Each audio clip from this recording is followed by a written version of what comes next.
Legal, gente, estamos de volta. Reloginho aí na tela, não se perca. É reloginho. Alguém... Tá O que está acontecendo com esse moço hoje? 5 horas e 40 minutinhos. Quero dar um recado para você de casa e dizer o seguinte, olha, o seu futuro começa agora. E a melhor maneira de investir no futuro é estudando. As coisas são difíceis para quem tem uma faculdade.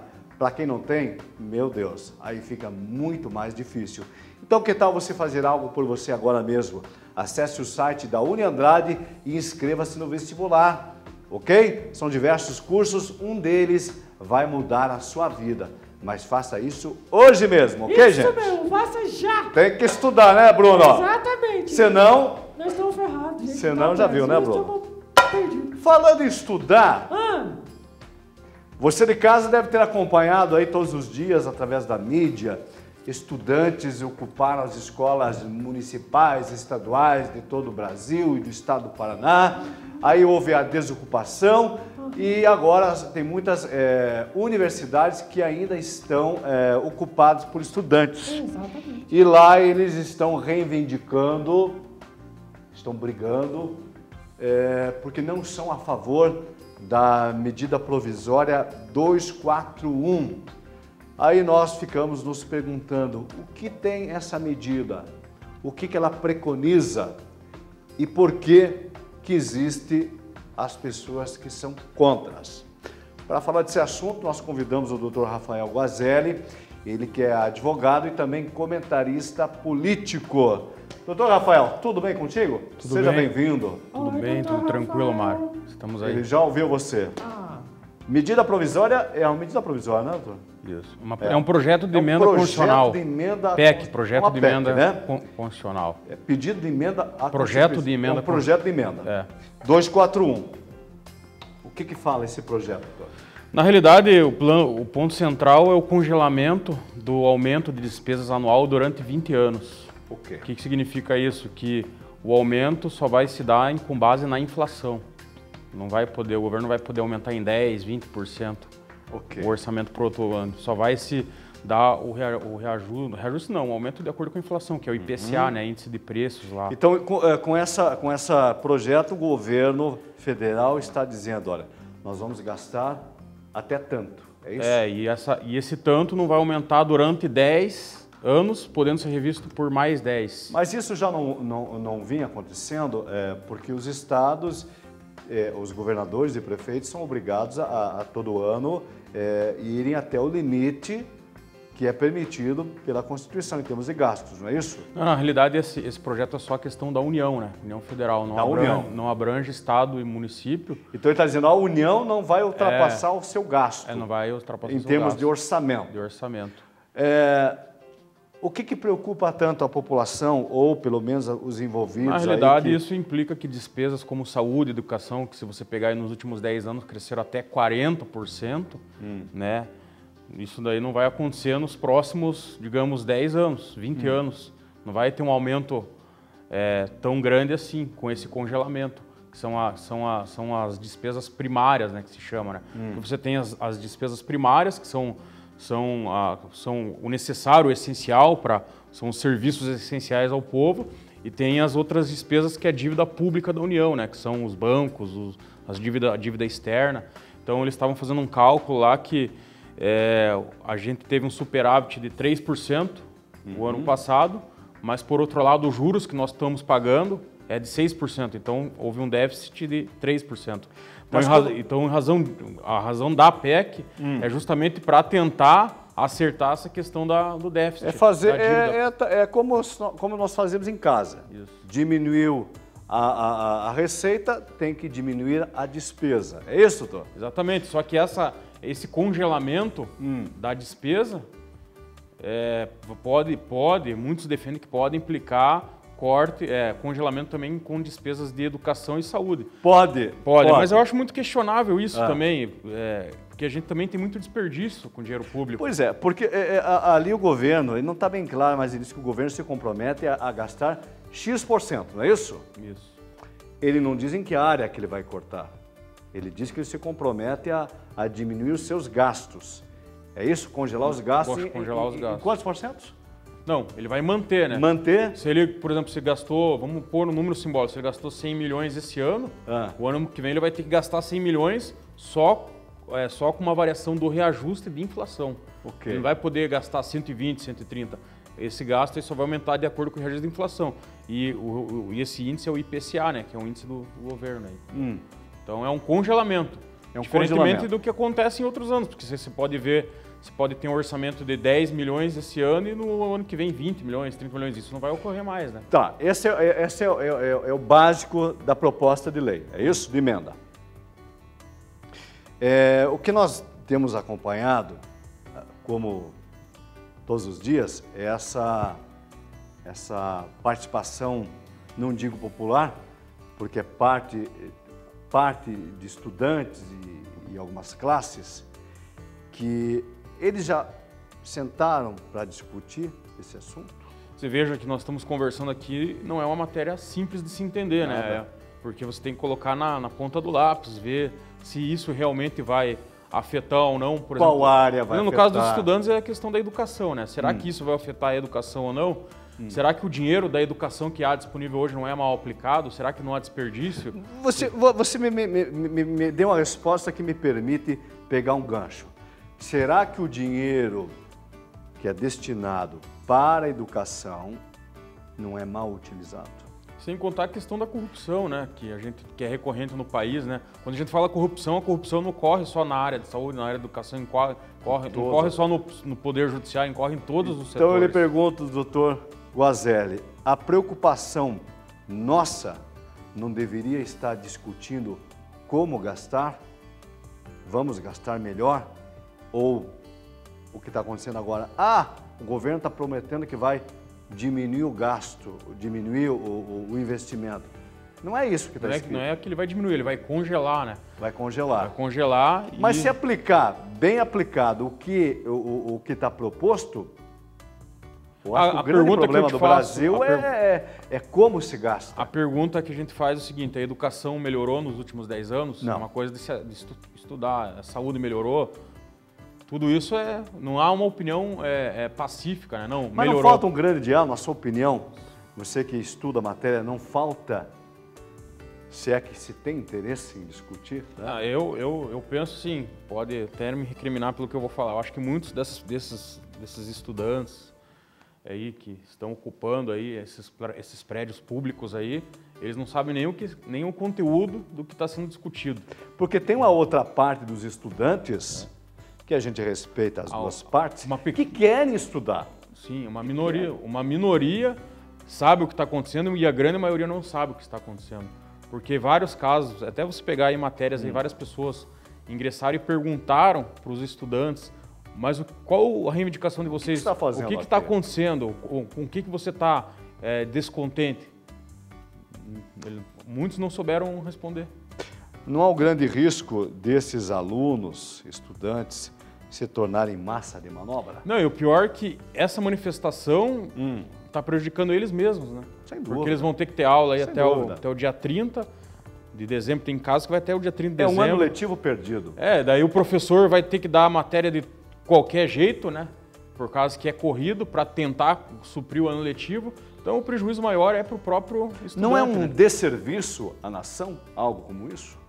Não teria que primeiro, se realmente tem pessoas interessadas e não, isso aí vai atrapalhar o crescimento do país, não teria que ser discutido, vamos fazer um fórum, vamos debater, vamos dar a nossa opinião. Será que realmente essa ocupação é válida? Tem um fundamento, doutor? Não, o fundamento não tem, tanto que você não tem a concordância da grande maioria. Dos professores, por exemplo, vários professores são contra isso daí, né? Porque eles sabem que isso daí está prejudicando o próprio aluno, né? O outro assunto que é motivo aí das manchetes nos dias de hoje aí é a discussão das medidas anticorrupção, que é um projeto do deputado... O relator é o Onyx. É isso? Exatamente. Por que essas... Mas o projeto, as propostas são da Procuradoria Federal, que é através do procurador Dalton Dallagnol, né? que está lá, está participando inclusive das sessões lá na comissão, né, que está discutindo esse tema.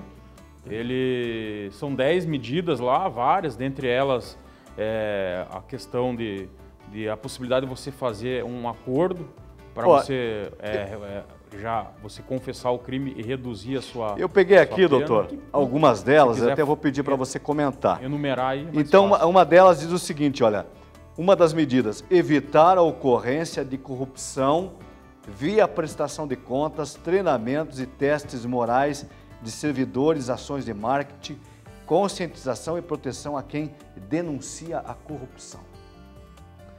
A outra medida é o seguinte, ó, criminalizar o enriquecimento ilícito, que é bastante claro, não? Uhum. Aumentar penas da corrupção e tornar hedionda aquela de altos valores. Sim. Crime hediondo. Crime hediondo. Diz alguns legisladores que o corrupto, quando ele saqueia o cofre público, ele está matando muitas vezes uma boa parte da população que precisava dos recursos, que aí sim seriam aplicados na educação, na saúde, na segurança, que ele desvia para o seu bel prazer. Na verdade, é um tema totalmente entrelaçado essa questão da PEC, exatamente. Né? Então, ele preconiza que, dependendo dos valores, teria que se considerar como crime hediondo. O outro diz o seguinte, ó, agilizar o processo penal e o processo civil de crimes e atos de improbidade administrativa. Fechar brechas da lei por onde criminosos escapam, via reforma dos sistemas. Criminalização do Caixa 2 e lavagem eleitoral. Aí, ó, permitir punição objetiva de partidos políticos por corrupção em condutas futuras. Viabilizar a prisão para evitar que o dinheiro desviado desapareça. É fechar a torneirinha lá, né? Fechar as portas. Sim. Agilizar o rastreamento do dinheiro desviado. Porque muitas vezes a gente vê, fulano de tal foi preso, determinado político foi preso, aquele diretor, o presidente da empresa foi preso. Mas e o dinheiro? Cadê o dinheiro que estava aqui? Paraíso fiscal, né, doutor? Sim. Então tá, agilizar o rastreamento do dinheiro desviado e, por último, fechar brechas da lei por onde o dinheiro desviado escapa, por meio da ação de extinção de domínio e de confisco alargado. Doutor, essas são as 10 medidas. Na verdade, assim, eu acho que algumas são muito boas, mas se a gente analisar em linhas gerais, aí o nosso problema não está em reforma disso, reforma daquilo. Nosso problema está em todo o nosso sistema como geral. Veja bem, para o nosso telespectador, você acha que com essas medidas aí o problema da corrupção vai acabar no país? Eu acredito muito pouco nisso. Porque leis nós já temos? Temos várias leis. Agora, vamos dar um exemplo aqui. A gente está aí numa onda de delações premiadas aí nessa Lava Jato. Cara que poderia ficar 100 anos, 200 anos na cadeia, ele fica 1, 2 anos. 3 anos aí. Preso, daí vai para prisão domiciliar e com 4 anos ele está livre. É verdade. Então, tem uma proposta aí de fazer acordo um acordo do réu com o Ministério Público para ele pegar a pena mínima.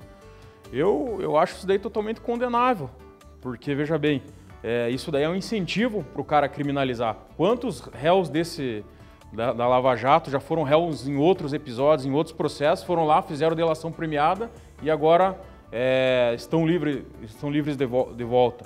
Então eu acho que esse instituto aí do acordo, da delação premiada é muito condenável, porque até onde vale a pena a delação premiada? Qual o prejuízo que esse cidadão aí que está fazendo o acordo com o Ministério Público está causando ao país? E até onde ele vai fazer com que a investigação avance e até onde vai essa investigação, até onde que vai ser o benefício disso daí? Será que nós vamos conseguir prender todos os peixes Será grandes? Será que aquilo que ele contou ou delatou tem um peso tão significativo que vale a pena substituir o que ele contou pela diminuição da sua pena? Você substituir 20 anos por 2, 3, até onde que isso vale a pena? Então é uma questão aí de ser muito bem analisada. E essa repatriação do dinheiro, o que você vê nesse aspecto? Não, eu acho totalmente perfeito. Eu acho que tem que se ter essas. Eu acho que hoje já tem várias medidas, né, bloqueio de patrimônio, busca e apreensão, todos já tem vários mecanismos hoje na nossa legislação que assegura isso daí. O problema é que é o sistema, como eu estava falando, o judiciário. É o sistema. O judiciário, o sistema. Por exemplo, a lei é perfeita, mas cai na mão do juiz, no Ministério Público, às vezes ele não age como deveria, o troço trava, entendeu? Então, eu acho que é aí que tanto que está tendo uma grande discussão, né? Tem uma parte parte aí do legislativo que está meio bravo com o judiciário, daí quer colocar, com o judiciário, com o Ministério Público, quer incluir nessa proposta aí o crime de responsabilidade para magistrados e promotores. E é justo. Porque hoje um magistrado, um promotor, se ele cometeu alguma infração dentro da organização dele, o que acontece? Ele é aposentado compulsoriamente. Eu penso o seguinte, doutor, ninguém está todos os benefícios. acima da lei. Ninguém está acima da lei, não é isso? Com certeza. Inclusive os magistrados, né? Desembargadores, ministros, também não estão acima da lei. Então, se realmente quer se fazer algo, uma lei anticorrupção, deveria incluir mais esse item, que aí sim iria ser realmente abrangente, inclusive. Não é isso, doutor? Com certeza. Outro aspecto aí fala de enriquecimento ilícito do servidor público. Acho que teria que dar uma analisada melhor nessa proposta, porque assim, crime se você aumentou seu patrimônio consideravelmente, produto de algum ato ilícito, de algum crime, já há previsão. Então, acho que isso daí é meio que óbvio, né? O servidor público, você pode observar vários aí hoje que assumem cadeiras de prefeito, vereador, deputados, que aumentam consideravelmente o patrimônio. Se você colocar uma investigação da forma como está a lei hoje, você vai ter meios de verificar que não foi só produto do salário dele, foi de outras fontes. Algumas podem ser que seja legal, às vezes o cara é um empresário, tem uma atividade e isso totalmente ilícito, ele também aumentar o patrimônio, não é crime, o cara deixar bem claro que não é crime o cidadão aumentar o patrimônio dele, é crime ele aumentar o patrimônio decorrente de corrupção, de propina, isso sim é crime. Na sua opinião, doutor, o que falta no Brasil, será que é penas mais pesadas? Nós temos as penas muito brandas, morosidade, porque já temos muitas leis. Eu acredito que o principal problema é a morosidade, o sistema judicial é muito, digamos, complexo, moroso, a possibilidade de vários recursos, tem até uma proposta aí da questão da prescrição penal aí, de reduzir a prestação, de criar mecanismos para reduzir ou impedir que ocorra a prescrição penal, porque veja bem, se o cara contrata um bom advogado e vai com recurso durante vários anos, ele ele acaba sendo absolvido por conta da prescrição, né? E tem a questão da idade também. Da idade também. Na idade ele já tem mais o subterfúgio, né? Enfim. Eu não acredito que com essas 10 medidas vai resolver. Pode até melhorar, mas eu acho que é necessário uma reforma total no sistema. Tá certo. Bom, o assunto é longo, nós não vamos nos estender aqui, porque... Já acabou? Acabou, Bruno. Então... pai, passou tão rápido hoje. Pois é. Que doutor é isso? Rafael, deixa eu me despedir do nosso convidado. Desculpa. Doutor Rafael, muito obrigado. Tchau, doutor Rafael. Até a semana que vem. Bruno, pode encerrar o programa cantando aí. Eu? Não vou cantar não. Não. Então, Bruno, amanhã a gente volta. Amanhã, se Deus quiser. Amanhã? Vai ter... Amanhã tem culinária mexicana, Bruno.